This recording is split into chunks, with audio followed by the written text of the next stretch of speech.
Equanimity is the last of the paramis. Equanimity is the philosopher's virtue. This is what you hear when you hear descriptions of early Greek philosophers like Socrates or Plato or Aristotle. They advocate this, what they consider to be the highly developed person's virtue of equanimity. That is balance in the midst of change. One is not swept away by the worldly winds, and there are situations in life which sometimes we succeed, sometimes we fail, sometimes we have good health, bad health, fame, obscurity, praise and blame. Everybody goes through this, and equanimity is this sterling quality of character that allows you to handle this teeter-totter of ups and downs in life. And there's a characteristic of wisdom that has to be involved in this. There's a couple of different types of parami of equanimity. One is equanimity also occurs in the deepest states of jhana. The fourth jhana is characterized by equanimity or upekkha. But there's a type of upekkha that also functions as a result of wisdom. So you're carrying it around in ordinary life. Obviously people cannot always be in the fourth jhana. It's like a purified form of this essential wisdom and balance of the healthy personality.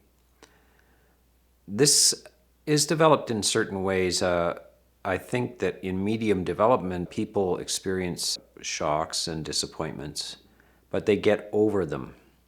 They get over them in a day or a week or a month or a year. When you do not have equanimity, you do not get over them.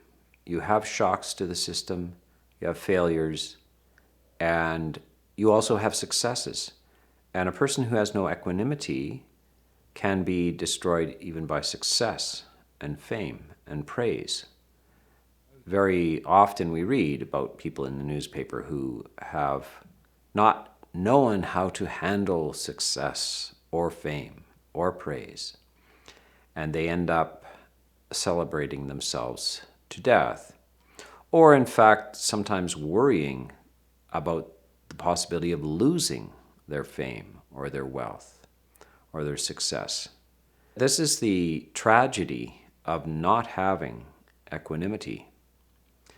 On the other side of the coin is failure and blame, and some people react in a terrible way. They kill themselves. Suicide can come from these failures. In the case of perfectionist type of personalities, even a very small mistake can be unacceptable to them. So a small failure is, to the perfectionist personality, is a great failure. And so there's great danger in not developing this equanimity. Enormous types of suffering come from the lack of development of this equanimity. So it's just such a profound emotion. The simile given is, as the great earth does not react whatever is thrown upon it. In some ways, it's similar to patience. Patience, the simile for patience is, as the great earth does not react when garbage or disgusting things are thrown upon it. Notice that it's, in the case of equanimity, it's whatever is thrown upon it. So sometimes rose petals are thrown upon it, sometimes perfume. Beautiful things are laid upon the earth, and also unpleasant, repellent things are laid upon the earth. And in both cases, with equanimity, one does not react. So one does not react also to the beautiful. One can be swept away in either direction.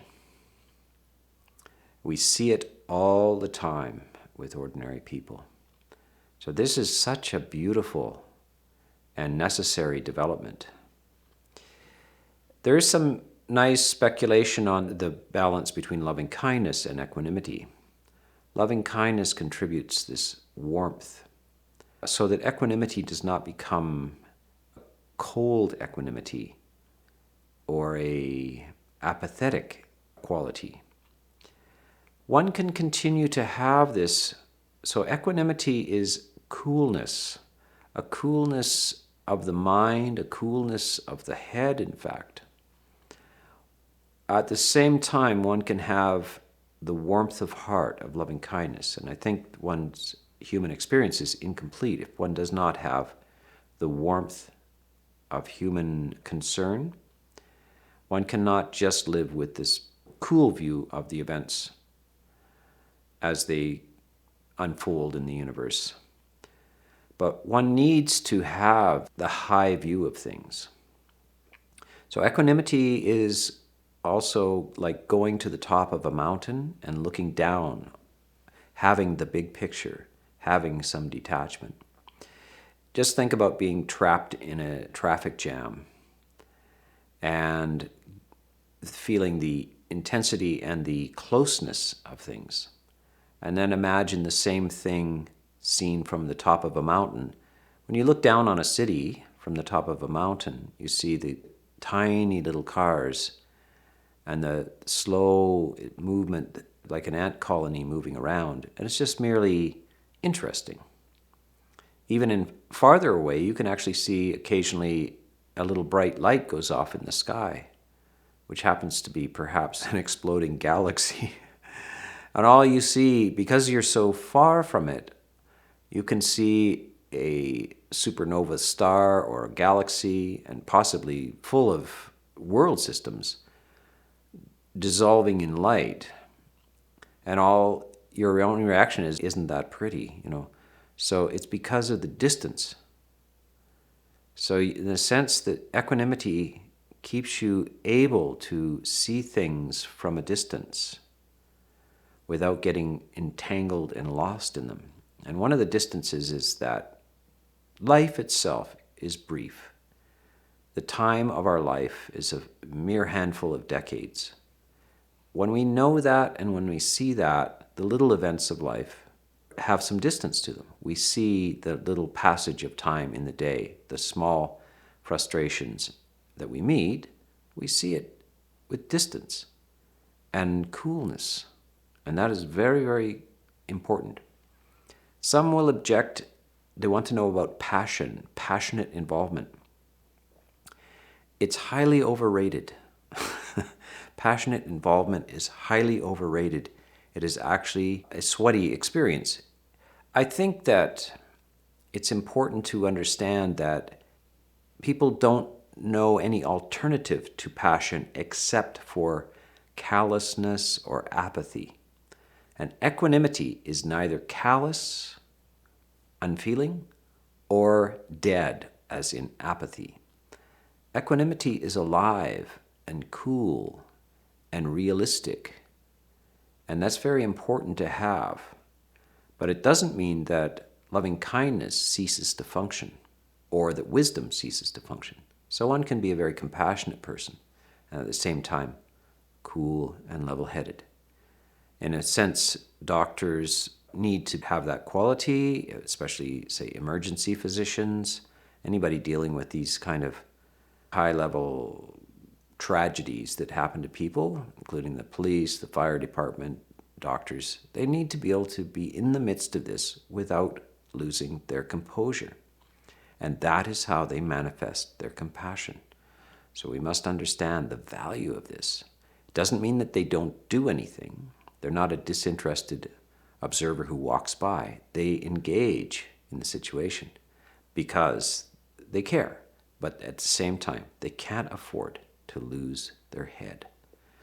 And so this is the absolute value, the distinguishing, sterling character of equanimity. It's a beautiful exploration. I would urge everybody to explore it, to think about it, and to cultivate it through their meditation.